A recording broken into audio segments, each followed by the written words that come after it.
تو بس بیت الحمد بن جائے گا انشاءاللہ تعالی۔ اسی طرح آپ سوچیں جو انسان گناہوں سے ٹیسٹ کیا جا رہا ہے لیکن وہ ریزسٹ کر لیتا ہے تو پتہ نہیں اس کا کیا ریوارڈ ہے جنت میں، ٹھیک ہے، اس کے لیے پتہ نہیں کیا کیا بنتا ہے وہاں پہ۔ تو یہ احسن عمل ہے۔ پہلی بات ہے کہ اللہ اس لیے آزماتا ہے تاکہ تمہارا احسن سائڈ، بیسٹ سائڈ باہر لے کر آئے۔ اس کے بعد ہے تاکہ تمہیں اپنی طرف واپس لے کر آئے۔ سورہ انعام میں اللہ تعالیٰ کہتے ہیں لہٰذا ہم نے انہیں سیز کر لیا، پکڑ لیا، کس سے؟ پاورٹی سے، بأسائی والضرائی، انہیں ہم نے مشکل سے، پاورٹی سے اور ہارڈ شپ سے ہم نے انہیں پکڑ لیا۔ بأسا اس لیے پہلے ہے کہ بأسا کا تعلق فزیکل چیزوں سے ہے، پاورٹی سم تھنگ فزیکل، یعنی ہاتھ سے پیسے چلے جانا، آسائشوں کی کمی ہو جانا۔ فزیکل کے بعد مینٹل افیکٹس آتے ہیں، تو مینٹل افیکٹس ضرائی ہے، یعنی کہ اس کے بعد وہ ان کو مینٹل افیکٹس بھی آئیں گے۔ لعلہم یتضرعون، تاکہ ہم یہ دیکھ سکیں کہ یہ ابھی بھی ہمبل کرتے ہیں اپنے آپ کو کہ نہیں کرتے ہیں، ابھی بھی جھکتے ہیں کہ نہیں جھکتے ہیں۔ تو پاکستان اس وقت جس اسٹیٹ سے گزر رہا ہے، میرے خیال میں یہ آیا ہم پہ اپلائی ہوتی ہے کہ اللہ تعالیٰ کچھ اس طرح کی آزمائش بھیج دیتا ہے کہ آپ کے ریسورسز، پاورٹی سے مراد پھر ظاہر ہے کہ ہے آپ مہنگائی کا ہو جانا بہت زیادہ، اور جابس لیس ہو جانا، ٹھیک ہے نا، ان امپلائمنٹ بہت بڑھ جانا، یہ سب پاورٹی کا حصہ ہے۔ اور اس کے بعد وہ جو مینٹل ایفیکٹس آتے ہیں، یعنی سوسائڈز اور ڈپریشن، یہ وہ اس لیے ہے تاکہ لعلہم یتضرعون، کہ یہ ہمبل کر جائیں، اللہ رب العالمین کے سامنے ہمبل کر جائیں بحیثیت قوم، سمجھ جائیں، عقل مندی کا مظاہرہ کریں، ٹھیک ہے۔ تو trials bring us back to اللہ سبحانہ و تعالیٰ۔ نمبر 3 ریزن، بڑی خوبصورت ریزن ہے، ٹرائلز واش آور سنز۔ رسول اللہ نے فرمایا no fatigue nor disease nor sorrow nor sadness nor hurt nor distress befalls a Muslim even the prick of a thorn, کانٹا بھی چبھتا ہے بٹ دیٹ اللہ expiates some of his sins for it, لیکن یہ کہ اللہ تعالیٰ اس کے بدلے ان کے گناہوں کو معاف فرما دیتا ہے۔ کچھ لوگ بالکل سن لیس اللہ تعالیٰ کے سامنے آئیں گے قیامت والے دن، اور وہ لوگ ہوں گے جنہوں نے کچھ مشکلات جھیلی ہوں گی اور ان پر صبر کیا ہوگا، اور اس کے بدلے ان کے گناہ اللہ تعالیٰ معاف کر رہا ہوگا اور ان کے بدلے ان کا سٹیٹس بڑھا رہا ہوگا، اور جب وہ اللہ سے ملاقات کریں گے تب ہی انہیں پتہ لگے گا کہ واقعی یہ تو آزمائش نہیں تھی، یہ تو نعمت تھی۔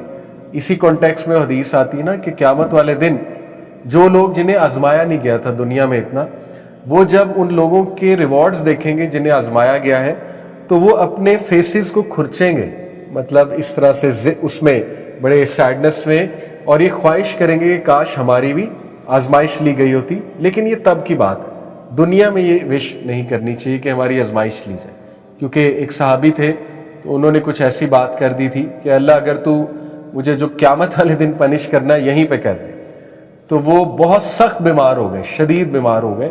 تو رسول اللہ نے جب ان کی عیادت کی تو پوچھا کہ کیا آپ نے کوئی ایسی بات کی؟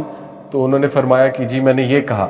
تو نبی صلی اللہ علیہ وسلم نے منع فرما دیا کہ آپ نے بالکل غلط بات کی ہے، آپ کو ہر حالت میں اللہ سے آسانی مانگنی، آپ کو ہر حالت میں اللہ سے آزمائش سے پناہ مانگنی، آپ کو آزمائش کا نہیں کہنا۔